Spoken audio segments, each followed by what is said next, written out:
Hey guys, it's Daedalus here, and I'm back with another video. And in this video, I'm going to be talking about Shangri-La Frontier again. I know in my last video I was pretty quiet compared to the other sounds and stuff. I know, it's been a struggle trying to figure out, the right audio mixture and everything out, but I'm pretty sure I have figured everything out in the past few videos. Ever since my Icarus friends, Icarus Funny Moments with Friends, Keanu Reeves, I think I figured out the right ratio of audio to use. So this one should be a lot better. And, I just wanted to rediscuss Shangri-La Frontier for you guys, because it was an actually really good anime, and I don't really think I portrayed it as well as I should have in the first video. So let's give this another shot, shall we? Anyway, Shangri-La Frontier is by far one of the most fun VR MMO animes that I've seen in a long time.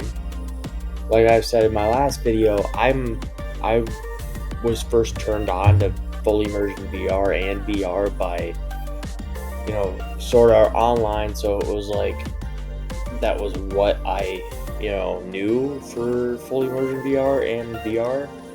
Of course, I knew about the obvious systems that were coming out at the time and all that stuff, but back then I really didn't have any money. I actually have an Oculus Quest, so now at least. Back in the day, though, I didn't really have money for it. But anyway, Shangri-La Frontier, it may turn a lot of people off due to its main character's face. He does look a little strange, I will give you that. Trust me, it has nothing to do with the actual anime. The anime itself is freaking sweet. It comes with a lot of ups and downs. So he looks like he's a pervert with a bird mask, pretty much, is how he looks. He's like half naked, wearing shorts with a bird mask. I think we could all see that. It's a little strange, but you gotta just kind of get over it. There is a reason why he's wearing nothing but shorts, alright? And there's a reason why he's wearing the bird mask. It explains most of it in the first episode. So if you really like anime, looking for a new one to watch, I suggest watching at least the first episode of this, because it explains a lot right away. So you're not really left there standing still, what the fuck am I watching? There was only one. I think there was only actually one anime that made me stand still like that. It was like, what the fuck am I watching? But to be fair, it's the same anime that was just straight up sad as hell. If you've seen the anime I'm talking about, you know exactly what I'm talking about. It's called To Your Eternity. And I told my friends this, that To Your Eternity is literally just an endurance test. How long can you last, dude? It's not an endurance test like you would be thinking. It's not like you're physically running or anything like that. No, it's for your emotions. Because I'm going to be honest here. I got up to Gugu. If people that watch the show don't know who I'm talking about, I'll put up photos so everybody understands. I always do.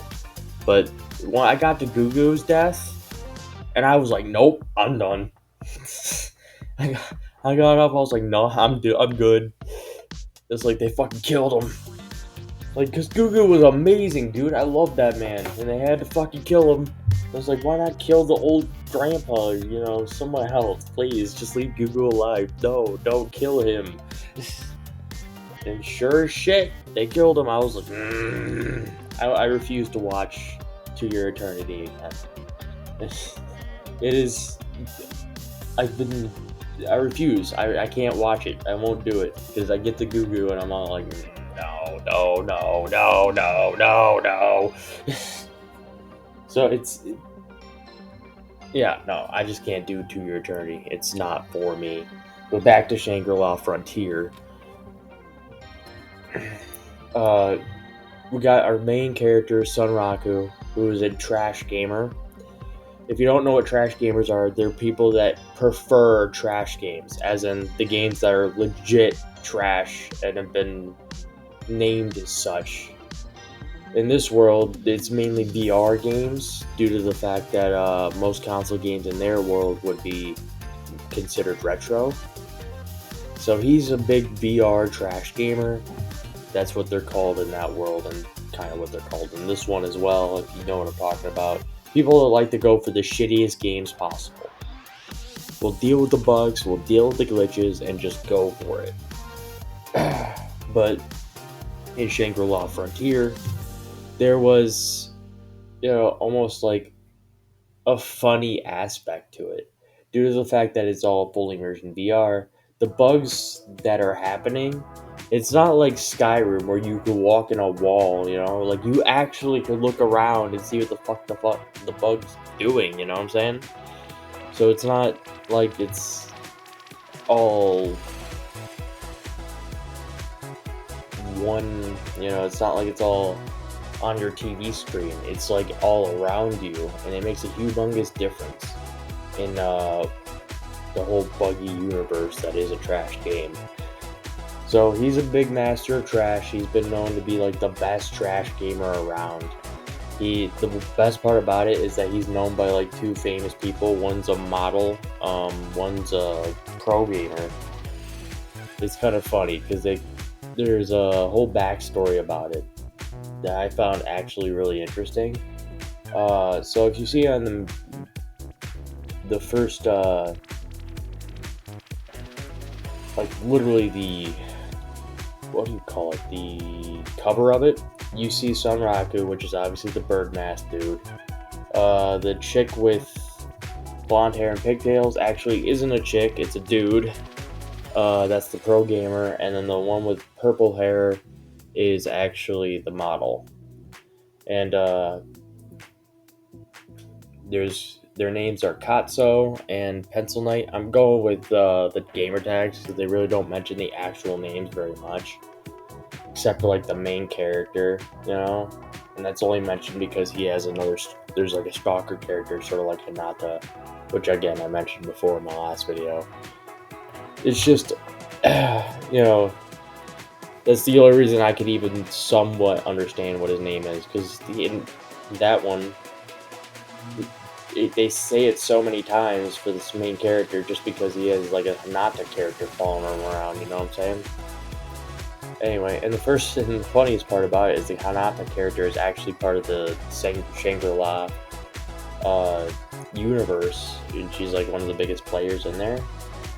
But anyway, back to what I was saying.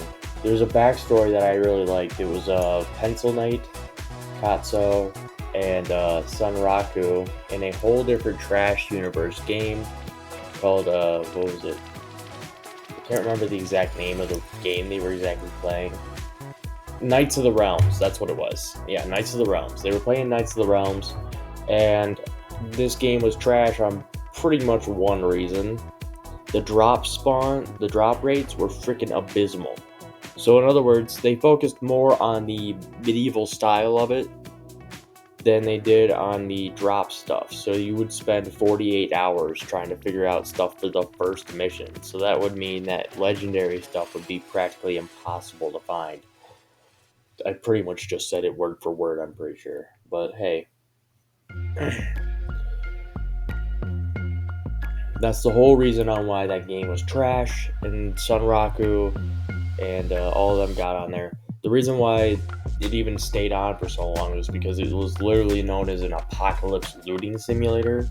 So in other words, if you didn't want to find a bunch of materials, you could go kill a player and grab it, or rob a store or something like that and just grab all the materials you need. So that way you could level up. It was easier than spending 48 hours out in the forest looking for weeds, alright? And I can understand that. Like, I ain't spending 48 hours looking for weeds. I'll go kill some NPCs and steal their shit. Like, everybody that's played Skyrim understands my fucking reasoning. Anyway. So, in the end, Pencil Knight ended up taking over an entire kingdom in the game, and Sunraku and Katso ended up going into the main castle where she was, and fought for, I think it was, they said 2 days, and there was no decided winner. So that was the kind of the whole backstory between Pencil Knight, Katsu, and Sunraku. They move on to like, Sunraku gets off his game, off the trash games. He's kind of hit the pinnacle what he can do, and he's like, all right, I'm kind of bored with trash games.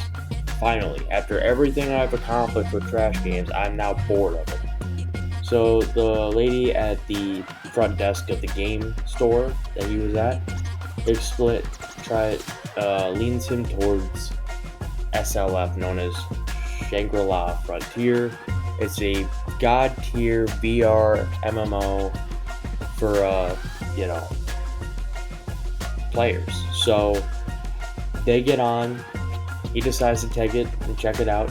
He gets on, and this is where his whole bird mask thing kind of comes into play. The bird mask thing is kind of like, so his play style, per se, like, I have my own play style. Everybody that plays a video game has their own play style. If you notice particular moments of my play style, like if you look through some of my videos where I'm playing video games, you'll understand that if you were to type them, I would be considered a specialist type gamer, which means I'm a little bit of a particularist when it comes down to certain movements and certain techniques when it comes down to certain games.